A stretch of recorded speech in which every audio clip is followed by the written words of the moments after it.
Hello, and welcome to another episode of Shoot Me Now, a discussion of whether or not suicide should be legal. In the country, there are several states that allow physician-assisted suicide for terminally ill people. I believe it should be legal for anyone who wants it. It is legal for pretty much anyone who wants it right now in Belgium. And that's really the only country where it's completely legal to do. The reason I believe this is because several months ago I attempted suicide. I tried to do this by taking pills. It did not work. I went to the hospital. The reason I wanted to do it was, the first reason was because I had been taunted for my looks all my life, every single day since I was about 10 years old, and I'm 54. And it hurts every time, and I couldn't take it anymore. The other reason is because I came to the conclusion over many years of bitter experience that everything in this country was in one way or another about money, and that there was a whole infrastructure based around being reliant on a certain number of people being poor.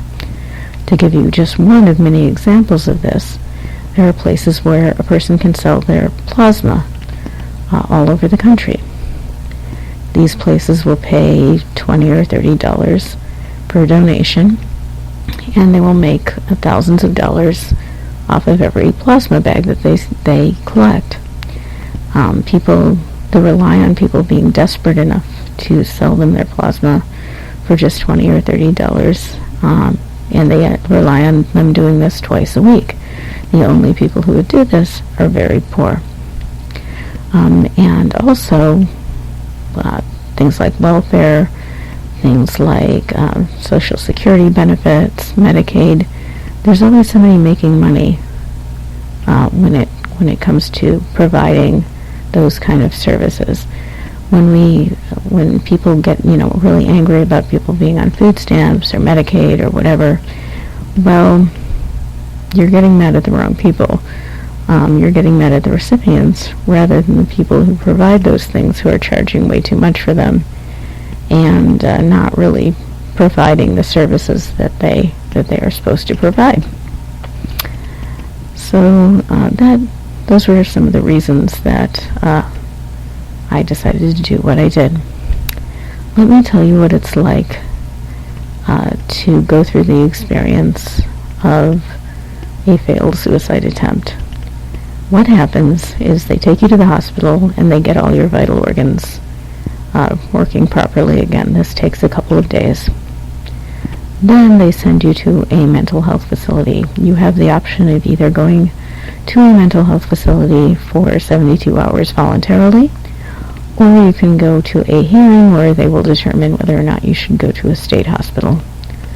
Like most people, I opted to go to the mental health facility. When I got there, I was told that the 72 hours would be 72 business hours. As I was checking in on a Saturday, I would not be able to check out until Wednesday. They take your shoes, they confiscate your phone, and any electronic devices that you may have, and they will not let you on them at all until the end of your stay. As you can imagine, this is very stressful. They say it is for your own mental health. It is certainly not for that. They are obviously trying to protect themselves. They don't want you calling the police because of any abusive behavior or anything like that. And they don't want you filming them, and that's why they do that. Once you get into treatment, the doctor will talk to you for a few minutes and ask you how you're feeling. You are supposed to say that you are feeling better. And if you don't, they will threaten to keep you there longer. Now, they don't really provide any kind of one-on-one therapy. It's all group therapy. The group therapy can consist of talking about basic human needs and various coping mechanisms. The people administering these groups they're not particularly well trained from what I could see. They basically just write down coping mechanisms on the blackboard, and they have people go around in a circle and talk about whatever is bothering them. There was nothing in these groups that would make me want to live anymore. It didn't really address any issues that I was having at all. When you meet with the psychiatrist, they basically just ask you a series of questions, and they offer you medications.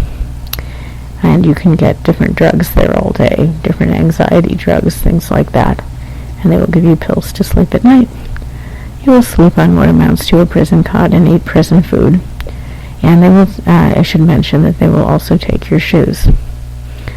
After 72 hours, no one is ever cured. They always tell you that you need to stay a little longer. They will keep you there for 1 week, and then they will release you. Everyone is miraculously cured in 1 week.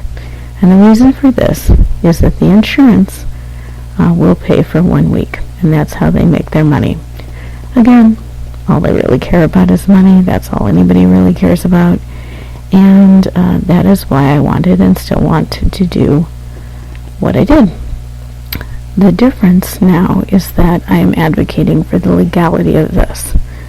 I don't, obviously if I try again, I might fail again.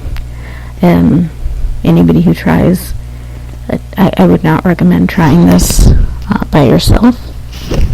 I would recommend joining me in advocating and destigmatizing simply wanting to die for whatever reason it is that you want to die. Again, I am looking for guests for my show. If you would like to debate with me, or if you agree with me, please do contact me. Thank you very much, and you guys have a wonderful day.